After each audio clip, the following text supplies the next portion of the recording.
Want to see the funniest face I can make, Corey? Yeah.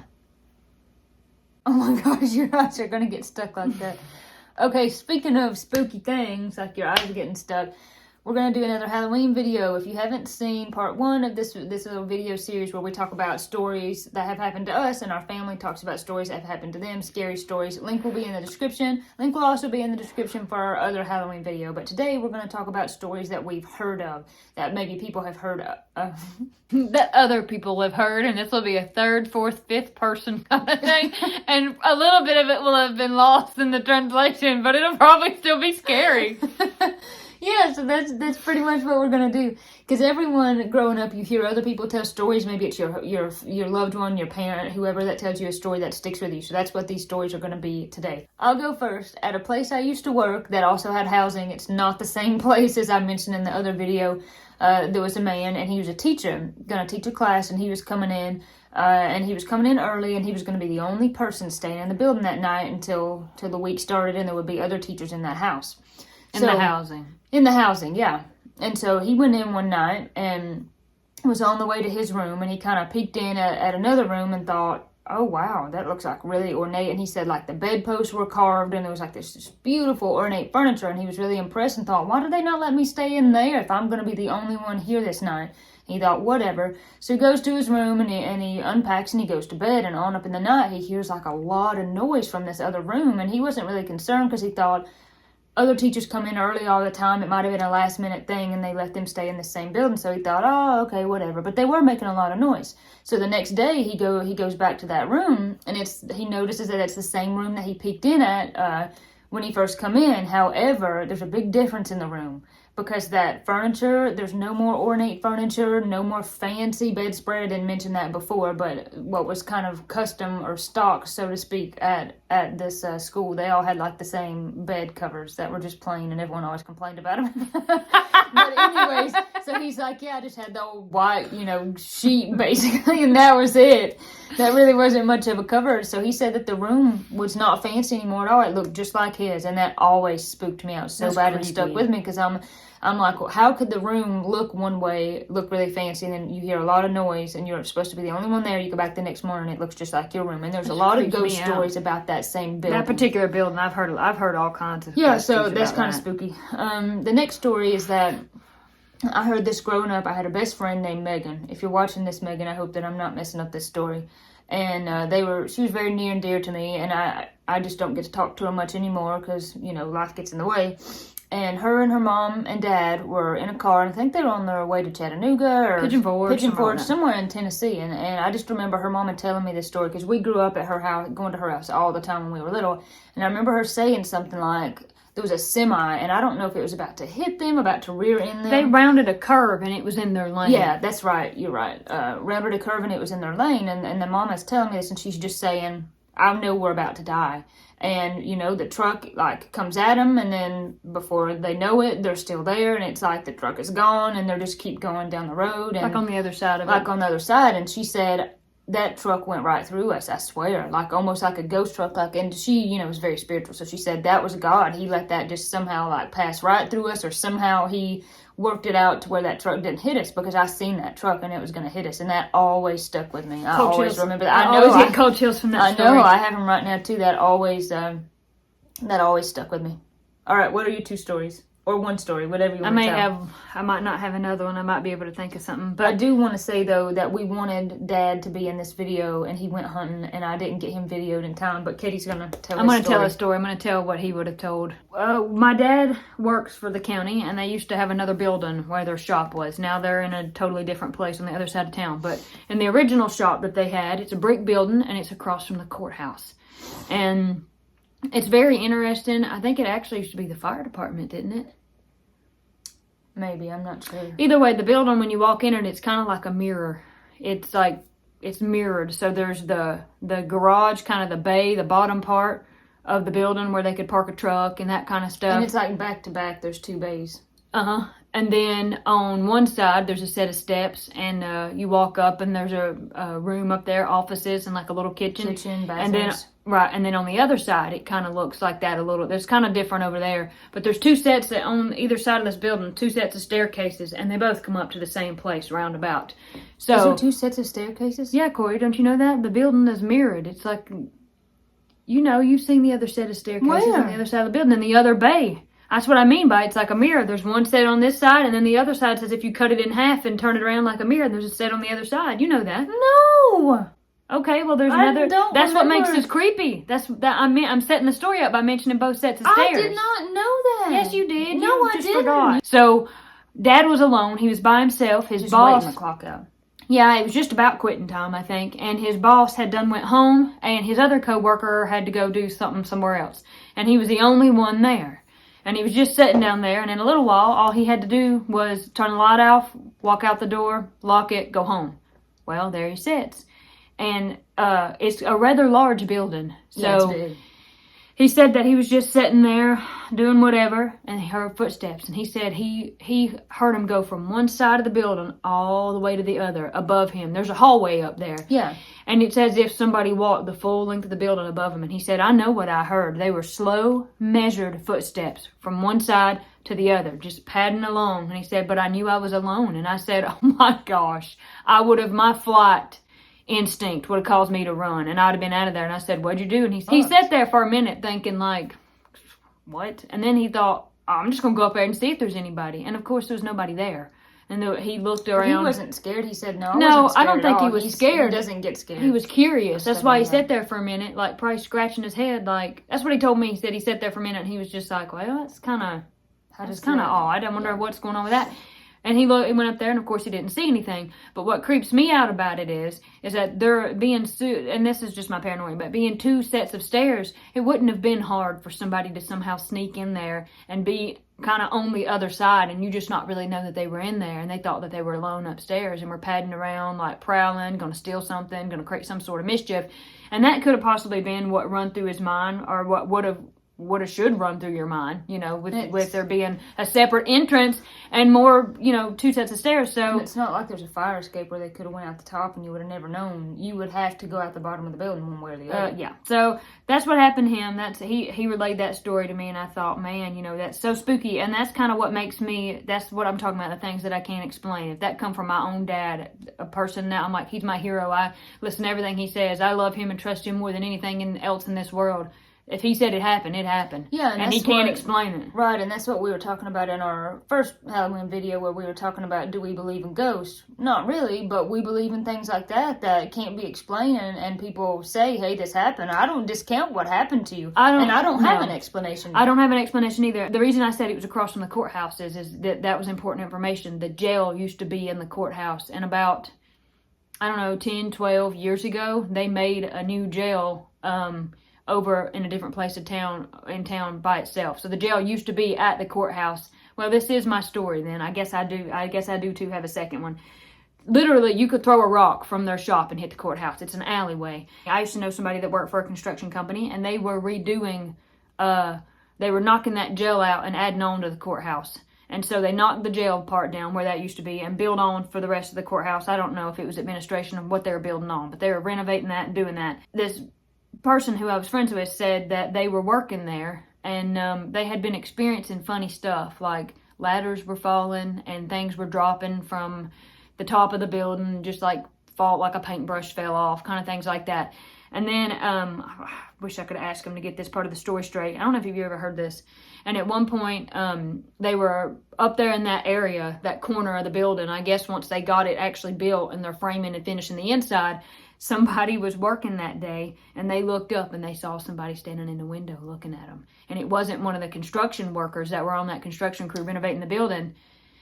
It was somebody standing there looking at them. They saw it in the window of the old shop, Dad's old shop? No.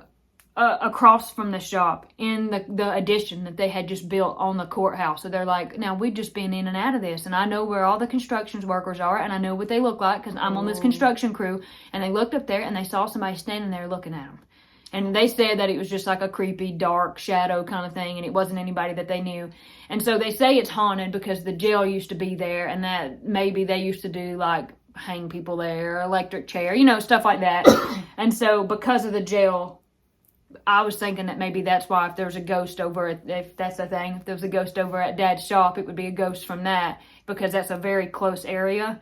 Yeah. And I told him that, and he's like, oh, please. And I'm like, well, I mean, if it was a ghost, then that's definitely where it came from, if it's like haunted ground. But that was always creeped me out. And the construction worker said that he's like, it was over. I told him, I said, they done tried to drop a ladder on my head. This ghosty has done this and that, and I'm out of here. So they got that built. And this, like I said, this has been years ago, but it was just creepy to think about. You're working this crew, you've had other weird things happening, and then you look up and you see a dark, shadowy figure in this door, like in this window, doorway, whatever it was. Then it disappears, and then all these years later, Dad has this experience directly across the road. So that part of town is haunted, and I don't hang out there. Yeah.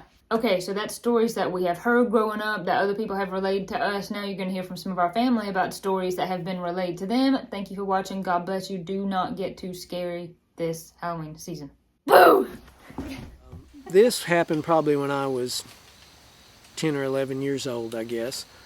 And Tipper and I, we had gone up the creek one day, which we did all the time. It was just kind of something you did to entertain yourself. I'd go by myself often, just go up there and kind of hang out and walk around and come back. And we just did it all the time. So anyway, one day we had gone up through there and we were coming back. Maybe we'd been up there for a while, and it was probably approaching around 5 o'clock in the evening. And we were coming back, and we were actually coming along this stretch of the creek that you see in a lot of your videos, and even probably more of Tipper's videos on the Celebrating Appalachian channel. And the Whitmire farm, or the Ridgefield farm, they now own that part of that property, and they've kind of straightened out the creek. And but back then, the trail actually went away from the creek and kind of wove its way through some really thick laurels. The laurels are still there, but the trail doesn't really go that way anymore. And Tipper and I were coming back. We were coming home. We would have probably been home in less than 5 minutes from there.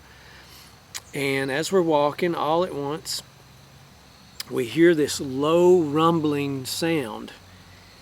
And it starts just kind of faint, and it gets stronger. It's just like a, I don't even know if I can reproduce it, but it's like a, you know, and it's getting louder and louder, and we're just kind of frozen in place. And at that point, I was probably a little taller than like waist high, and I remember she's standing behind me, and I'm standing looking down the trail, the direction we were running or going, walking. She may have even kind of had her hands on my shoulders, and we're just kind of standing there petrified. And we were looking all around. It was so hard to tell where was this coming from, and it was sustained. It just kept going, and it seemed to start sounding more growl-like all the time, and even more angry. And Tipper's saying, "What is that? What is that?" And I said, "I think it must be a bear. I think it's a bear, you know. I mean, I didn't know what else it could be, a bear, a wild hog, something." And we're looking and looking, trying to figure out where is it coming from. And Tipper's saying, you know, what do we do? What are we going to do? And I'm like, I don't know. And finally, as we're looking around, you know, eyes darting everywhere to try to figure out where is this beast that sounds like it's about to attack us and kill us. There was a big rotten tree to the left of the trail that we were walking on, and about maybe about 40 or 50 feet in front of us, the tree had fallen over. You had sort of the root mass, which was about this big, and I was looking toward that big mass of roots, and I saw a little bitty piece of Pap's shirt. Pap used to, in those days, he wore a lot of truck driver uniforms, and he had these gray Phillips 66 shirts with pinstripes, and I saw just that much of his shirt sticking out from behind that root mass. And so Pap was on his hands and knees behind that mass of root doing all that ferocious growling. And as soon as I saw his shirt, I said, it's Daddy. And he stood up laughing, and he was laughing so hard he was crying. And he didn't let us forget that for days. And he was saying, you didn't know what you were going to do, did you? You thought you were fixing to get eat up. And we were like, yes, we did. But anyway, that is the story of the time that Tipper and I encountered a ferocious beast that turned out to just be Pap. When Pap, my father, was a boy, his family lived in several different places here in Brasstown before he moved to Wilson Holler, where we live now. When he was about 9 years old, his family lived, if you're coming from Brasstown, on the road before you get to this road. And they lived on up in there. At that time, it was not a paved road like it is today. It was more of a wagon track, a wagon trail. And in those days, people didn't have cars. There was no cars traveling on it. And as you went up the road, there would just maybe be a little trail here and a little trail there leading to someone's house. And Pap's family's house was about 100 yards off the road, so you followed a little footpath up to the house. So as I said, he was about 9 years old, and he had already tried to figure out how to get away from his little siblings, his younger brother, and just find a place of his own. So he built himself a hideout, a lean-to. He built a lean-to up on the mountain behind the house.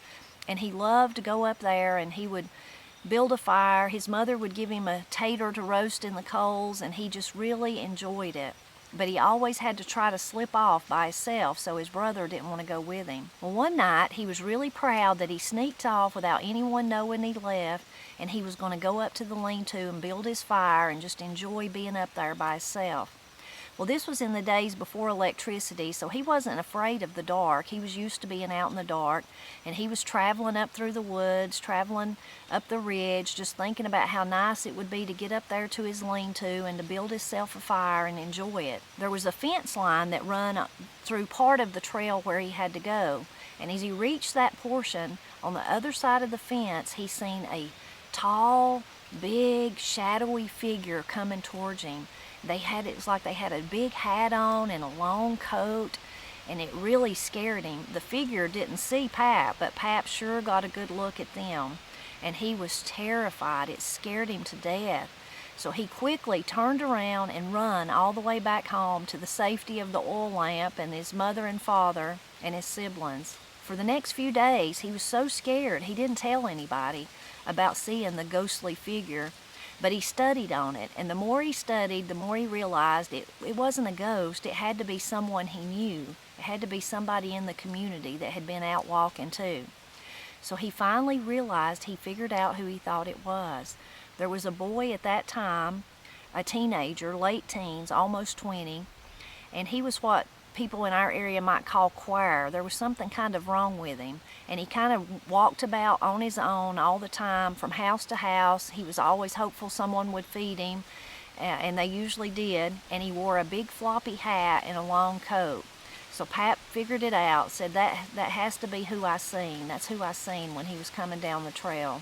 And after he had figured that part out, then he was no longer scared, and he continued to use that lean-to as his hideout until they moved to another location in Brasstown. So this story that I've got is not even my story. It's my brother's story. He was pretty young. He was probably just starting high school, maybe, something like that. So maybe, 14, 15. So this has also happened in Beaufort. I'm not sure what it is about Beaufort, but this one I'm not even sure if I believe him or not. But what he says is that he was up late one night. He used to live, my parents' house, they have a finished basement, and he used to live down there when he was in high school. And he was big time into video games always, and he would stay up super, super late playing with his friends online and all that. And he said one night he was playing, and it was done for the night.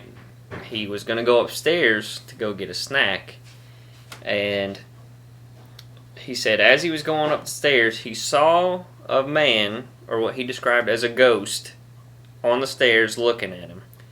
So he just ran into his bedroom, closed the door, and didn't come back up until the next morning. Now, like I said, he claims he saw a ghost. But my guess is, like I said, he would stay up late all the time playing video games.